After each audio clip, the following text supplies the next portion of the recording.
Pochoir, it's French for stenciling, or the stencil. As distinguished from ordinary stenciling, it is a highly refined technique of making fine limited editions of stencil prints. It is often called hand colouring or hand illustration. The 20th century artists Picasso and Miro made prints in this technique for book illustrations. More importantly was Henri Matisse's use of stencil prints, notably in jazz in 1947, his illustrated book with handwritten text.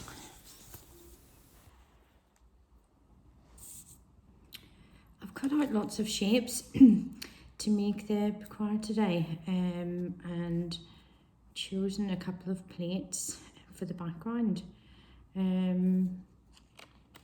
They've just been cut from an acetate, or in this case a true grain. And I've just made some images that are very spontaneous. We'll see what happens. So next I'm going to print the background colours, choose my colours, and then roll up all the individual segments to place on top. And I'll also prepare my plate paper. I have some extra so that we have loads and loads of layering on top. So next stage, prepare the paper and mix up your colour palette.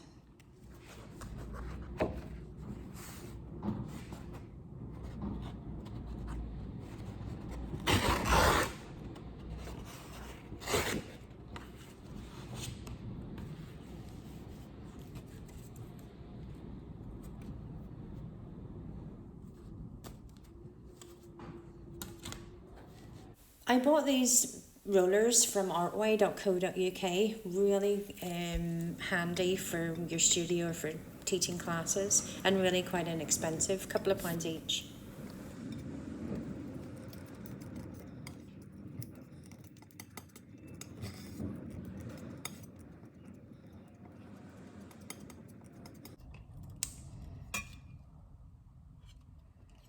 I'm just going to mix up two colours for the backgrounds, and I haven't really thought about it, which could be disastrous, but it's nice just to play around with some colour. But basically what I want to show you is what to look for when you're rolling up your plate.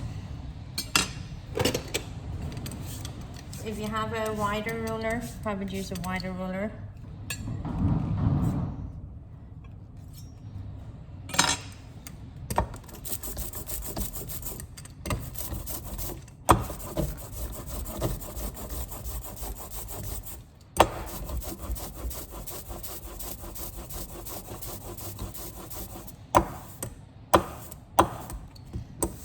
That's the noise we want. That we know that it's not too thick.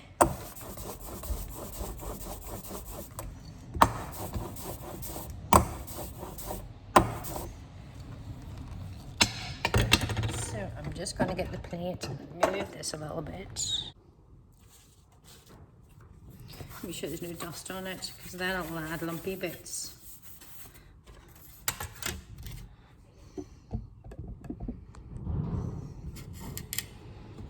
But I just wanted you to hear the sound.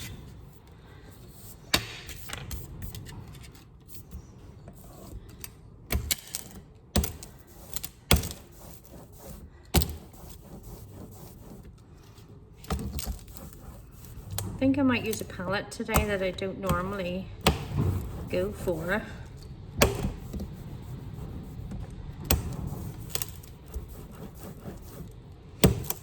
It's all about experimenting,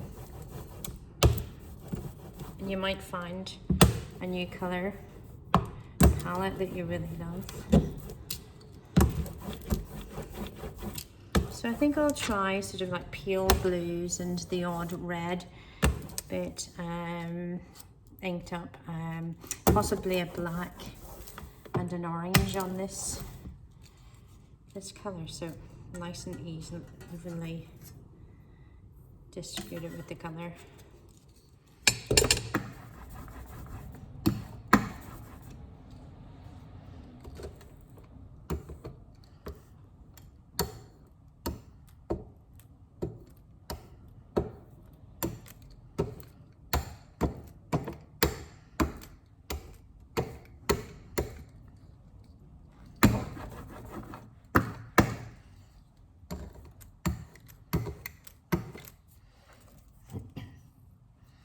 When you're rolling, you see me sort of frantically, this is just flattening the colour, but when you're rolling, to have it even, you know, in all printing processes, you roll the roller one way.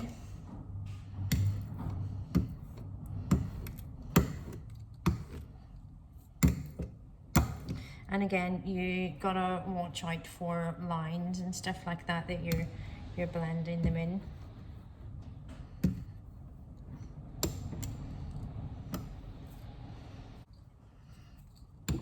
And you carefully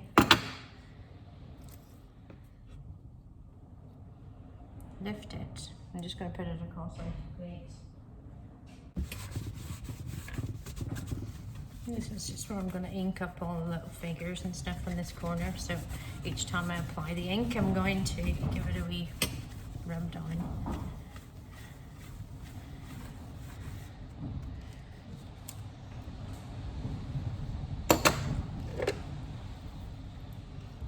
A bit of black for this one.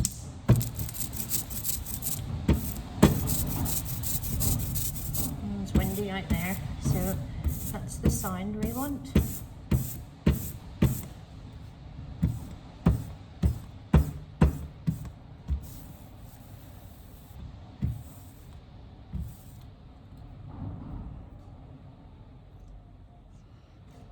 Carefully lift to make sure we don't get any fingerprints.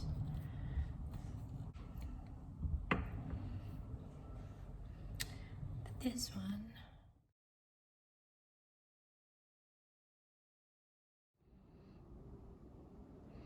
It's really worthwhile using a graph whenever you're to help you prepare putting your paper down and for alignment. And for your small presses at home, you can just print this off on your computer. You can print it off in A4 or A3, but it's actually really handy. So my paper's soaking. I've got this ready and I'm gonna print it off.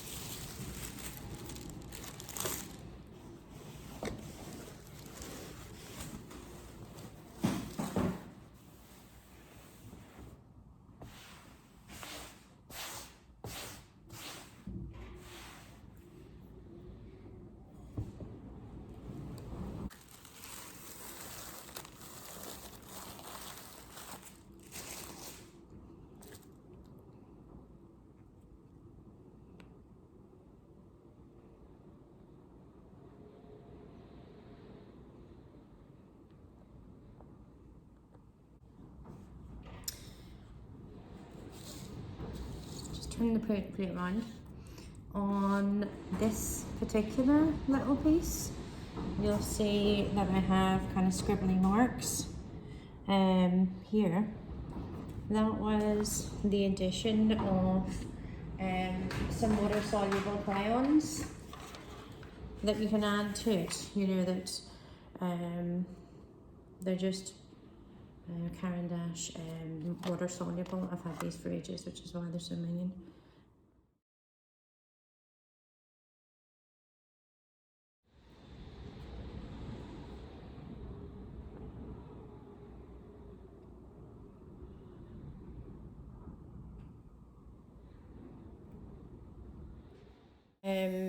This is the first generation of Print 1 and Print 2.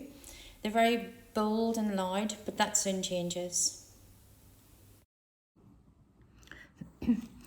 This is the part where it actually starts getting really good fun. What you're going to do is, you know, rather than print it again, you know, as a secondary print, we're going to carefully take the pieces off and then rearrange them.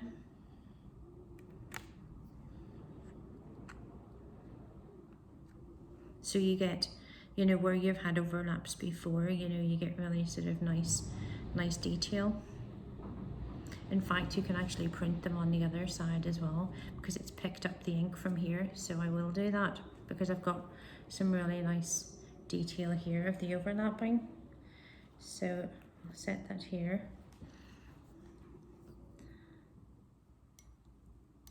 Next time you'll get more overlaps, and then on a, say, a third print, you know, it's going to be really very interesting.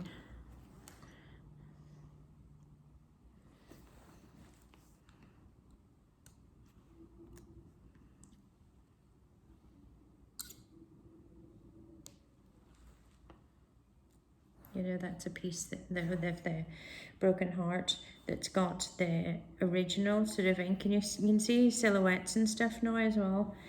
It's got the original ink and sort of the foot and maybe a bit of a wing on there.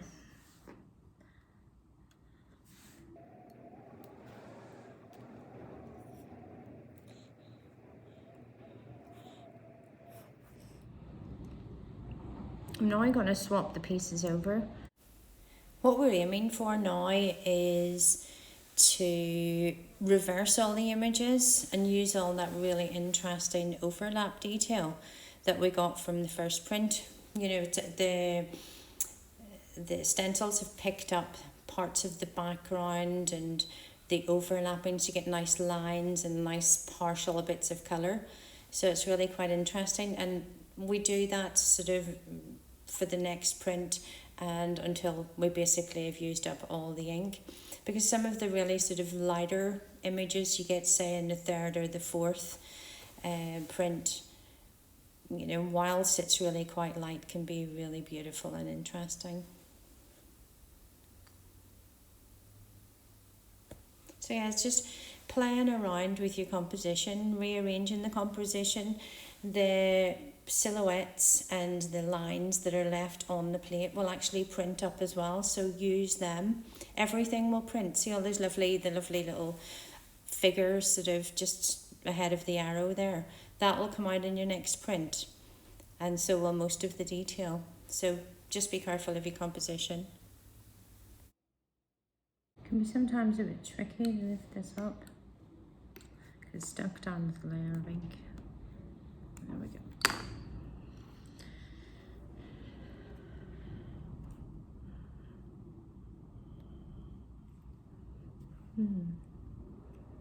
It's a good exercise because you're being forced to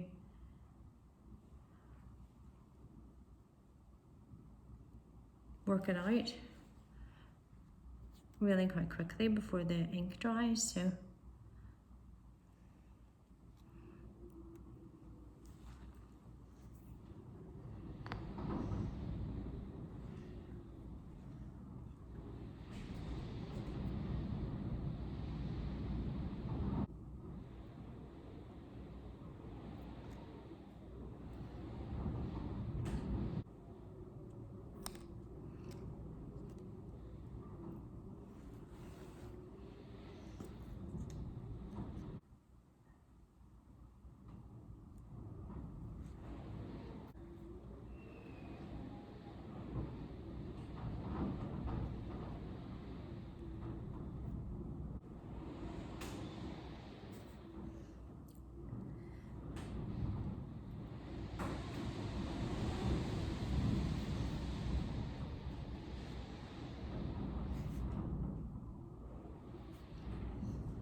So this is how they look when they've been reconstructed and you've got lots of overlapping ink and stuff on them.